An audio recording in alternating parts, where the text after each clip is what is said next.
Sorry to have to bother you so early, Mr. Redlin. What is it? Have you found him? I'm sorry to have to tell you this. We found the body of a little boy in the river. I need to have come down and identify it.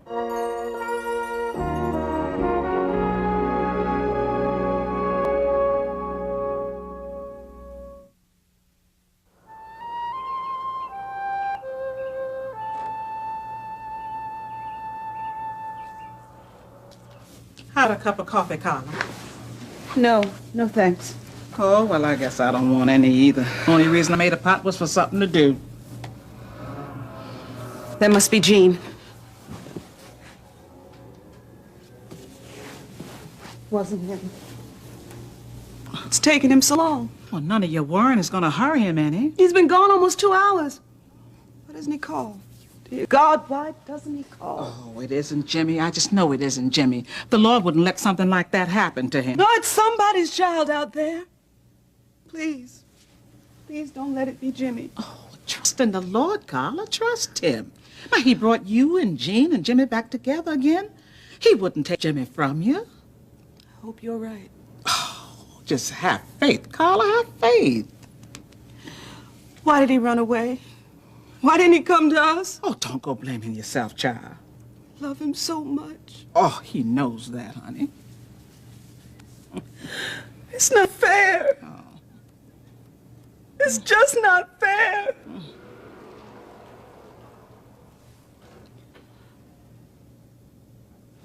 That must be Jean.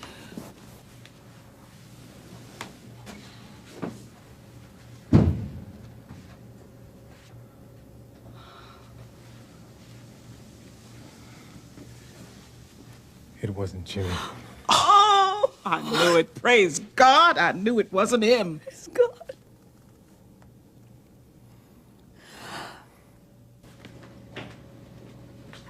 Well, you're up early. Early. I've been up since 4. I just couldn't sleep. Oh, dear.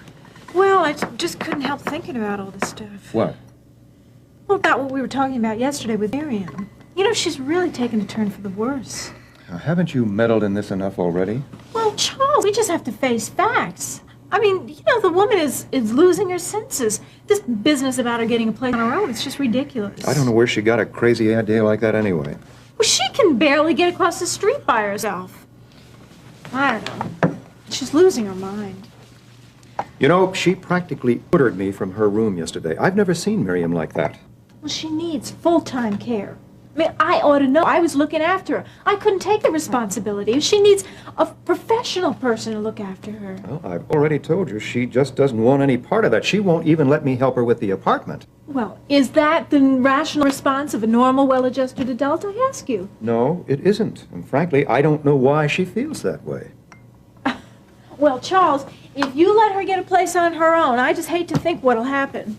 I mean, look what happened when she was here with me. I turned my back, and in 10 minutes, she's down at your office and still thinking she's your secretary. How could I ever forget that? Well, without supervision, who knows what could happen? I mean, with supervision, she gets into trouble. Look what happened at the hospital. Well, she's never been able to make it on her own. I don't know why she's even considering it now. Charles, I bet you my sister's behind this. She's been filling her head with all kinds of crazy ideas. Well, she had to get that notion from somebody because that simply is not Mim. Well, this would be just the thing that Terry would do, trying to stir up trouble. Well, it's obvious that she's not thinking rationally, but what can I do? We'll have her declared mentally incompetent and put into an institution. I couldn't... Well, now, Charles, it'd be for her own good. I mean, you have to protect her from herself. I hate to admit it, but I think you're right this time. It's the only explanation for her attitude. I'll speak to Webster about it. Be for her own good, Charles.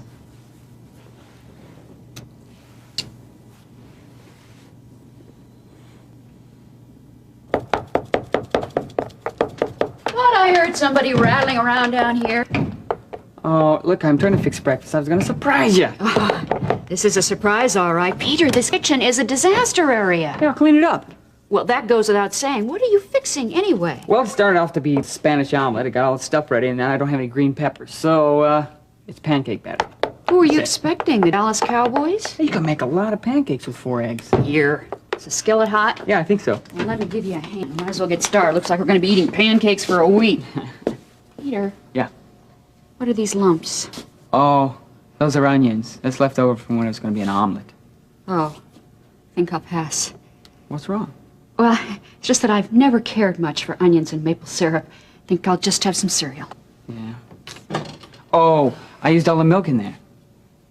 Oh, yeah, well, as I was saying, I'll grab a donut at the cafeteria. That's all right. It's a thought that counts. Let me give you a hand with this mess. Okay. Hey, Lori start a new job yet? Nope, not yet. She knows what she's getting into. You know, what she wants to do is so worthwhile. But still, I worry about her being in that area. Yeah, me too. I just pray that the Lord will keep a close watch on her. Yeah. Hey, heard anything about Jimmy Redland? No, still no word. The Redlands are worried sick about him. He'll turn up. I ran away from home once. Yeah, for all of 4 hours. Still got some lipstick on you there. Oh, really? But you were home in time for supper, as I recall. Well, can I help it if I'm a good kid? Good or hungry? Say, how are things going at work? About the same, I guess. You and Gil getting along? I really dumped on Vicky the other night. Peter, sounds to me like you're still sticking your nose into a situation that is none of your business. I can't just stand by and let her get hurt. Peter, this is strictly between Gil and Vicky. I can't see how someone so smart as her can be so stupid. That's only your opinion. Say, it won't hurt your feelings if I throw this out, will it? No. Onion pancakes. Yuck. How can somebody as smart as you be so stupid?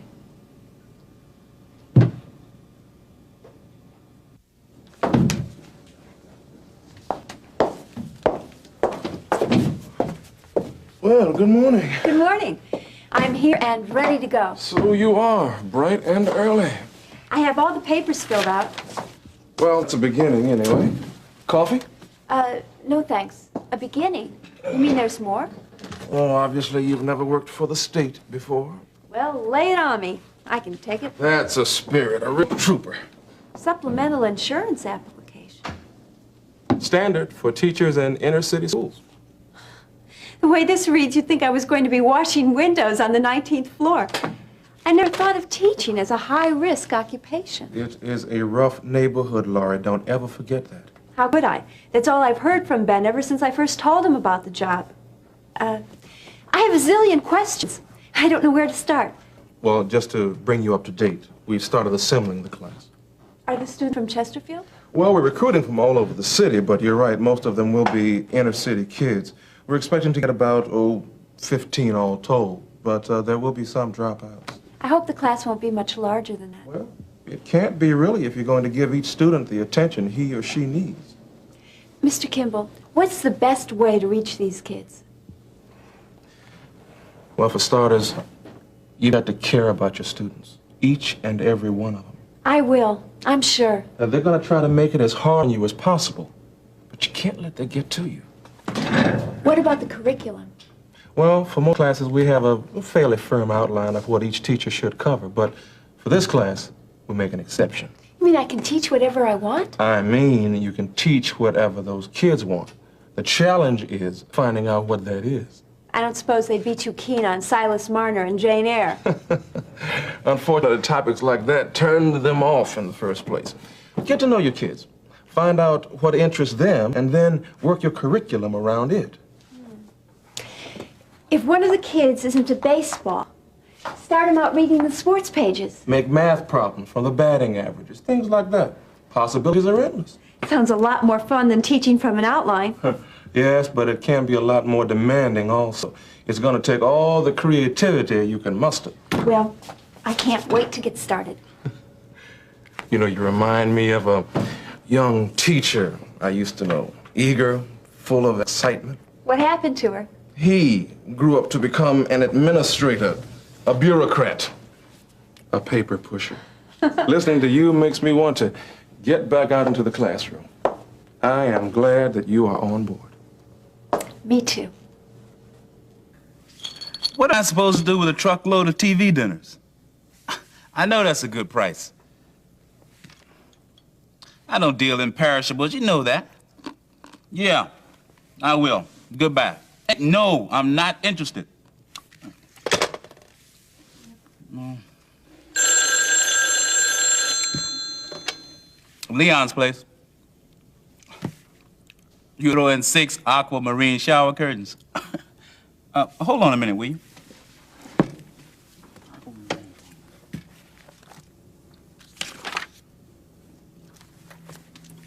Hey, I could use those shower curtains. You wouldn't have any in raspberry. I didn't think so. Look, if I can find a buyer for that turkey, we got a deal. Turkey.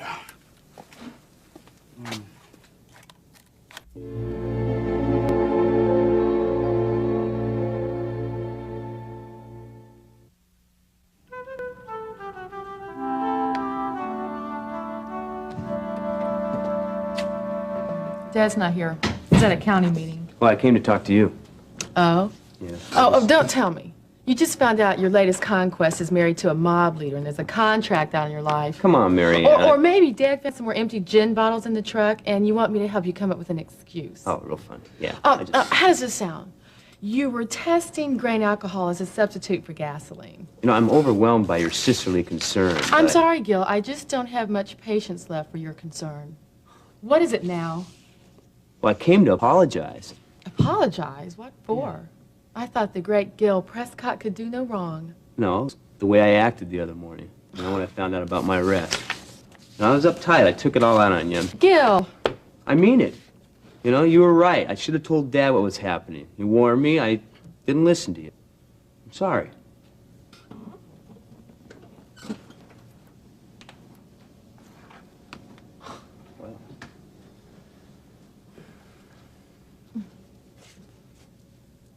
You mean it?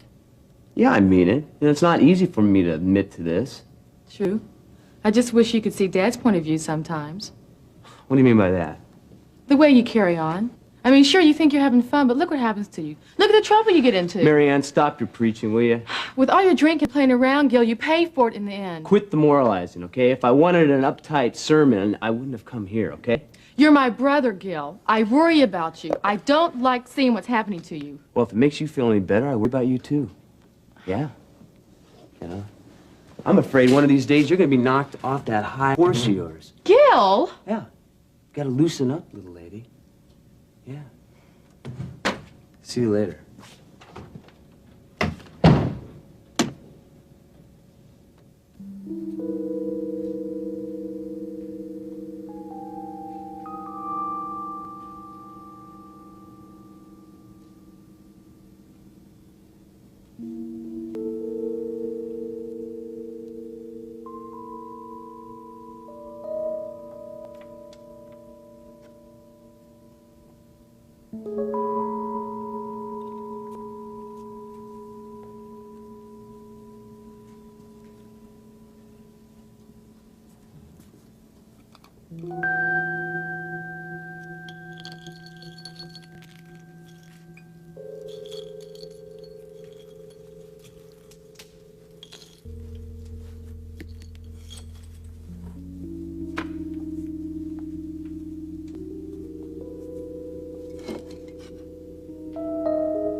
I've called you all here today because Mr. Cavaliers has requested a second hearing concerning the custody of his daughter, Donna.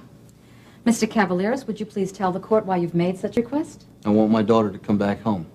Mr. Cavaliers, you made that perfectly clear during the first hearing. What I need to know is why you feel circumstances warrant that decision. Your Honor, I want to make it up to her. I want to be a father to her before it's too late. Don't get me wrong. I know what I've done. I know how badly I've treated her. Sometimes I wish to God I could forget. But don't you see, it wasn't really me that did that. It wasn't really me at all. I'm not sure I understand what you mean.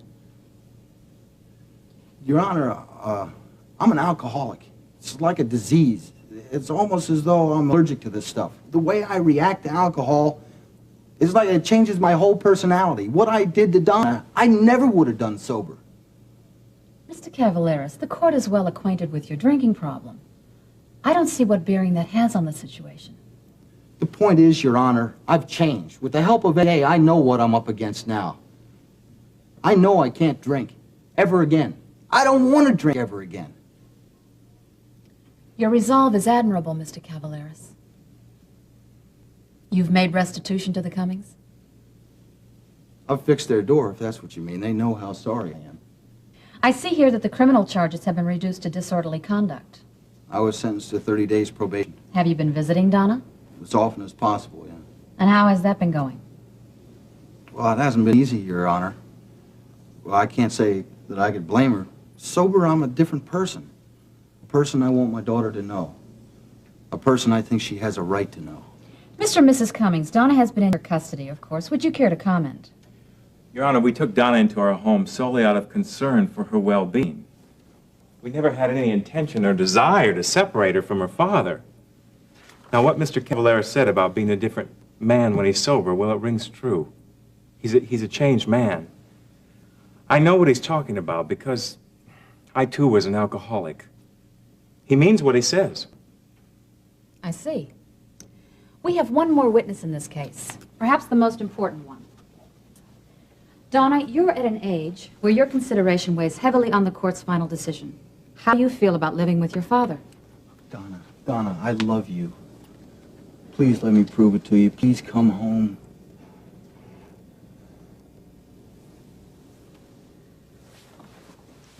Baby. I can do it. Just...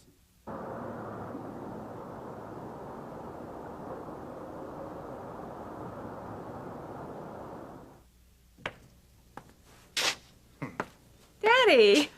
Nim? And how's my little girl today? I'm fine, Daddy. I'm just great. In fact, Dr. Thompson said I may be discharged soon. Well, we'll see about that. You don't think that would be just a little bit sudden? It was Dr. Thompson's idea, in fact, and he says that I'm doing really well. You know, about what you said the other day of finding an apartment and living on your own, I understand. I know that you didn't mean that. Daddy, I did mean it. Mim, I'm your father, and it's not like you. Well, it is now like me. But I'll take care of you just as I always have. Daddy, you don't understand. You see, it is time that I start taking care of myself. You know, where have you gotten these crazy ideas? What is so crazy about it? It's probably the only rational thing I've ever done in my entire life. I can't let you do it. What? I simply can't let you do it, not at least until you're much, much better. Daddy, what are you saying? Mim, even though you may not know about it, you're simply not capable of taking care of yourself. Get out. What? Get out of my room. Mim, do you realize what you're saying? I know exactly what I'm saying. I want you to leave my room now! Mim, you are not thinking clearly. I am. What's going on in here? Oh, I'm very glad you came. I was going to call somebody anyway, but she is being very irrational. I again. asked him to leave now. Is that being so irrational? He's telling me that I'm not capable of taking care of myself. Mr. Carpenter, I'm afraid you'll have to leave. Me? You have no right to disturb the patients in this hospital. This patient happens to be my daughter. That makes no difference. No difference whatsoever. I could hear you shouting all the way down the hall. You're not going to tell me what to do. I most certainly am. You cannot cause a disturbance in this hospital. You're the one that's been poisoning Miriam's mind.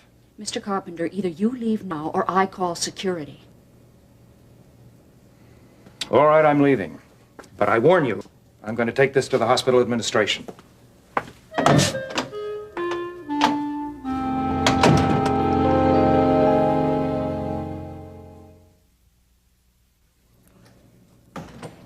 Right? Yeah, no problem. I'll take care of it. All right. Get off the phone, Harold, now. And don't worry about a thing. Yeah, okay. Bye-bye. Yeah. Yeah. Now, what's the matter now? Nancy get thrown into slammer for soliciting? This is not a laughing matter. I need your help. It's Miriam. Yeah? She's gone over the edge. She just must be institutionalized. This is Nancy's idea. Well, she's absolutely right. Now, I want you to start commitment proceedings right away. Sorry, Charles, I can't help you. You what? I won't do it. Are you out of your mind? No, Charles. But sometimes I think you are. The answer is no, Charles.